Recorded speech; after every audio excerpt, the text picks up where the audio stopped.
வணக்கம்.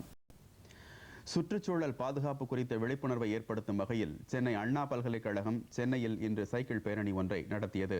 பல்கலைக்கழக துணைவேந்தர் பி மன்னர் ஜவஹர் இந்த பேரணியை கொடியசைத்து துவக்கி வைத்தார். வாகன புகையால் ஏற்படும் மாசை கட்டுப்படுத்துவது மற்றும் சுற்றுச்சூழல் பாதுகாப்பு குறித்து பொதுமக்களிடையே விழிப்புணர்வு ஏற்படுத்தும் நோக்கத்தில் இந்த சைக்கிள் பேரணி நடத்தப்பட்டது. முதியோர், ஊனமுற்றோர் உட்பட ஏராளமான ஆண்களும் பெண்களும் சிறுவர் சிறுமியருமாக சுமார் 4000 பேர் இதில் கலந்து கொண்டனர்.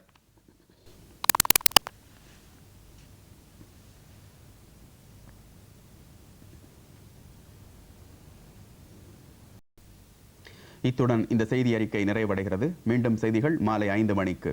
வணக்கம்.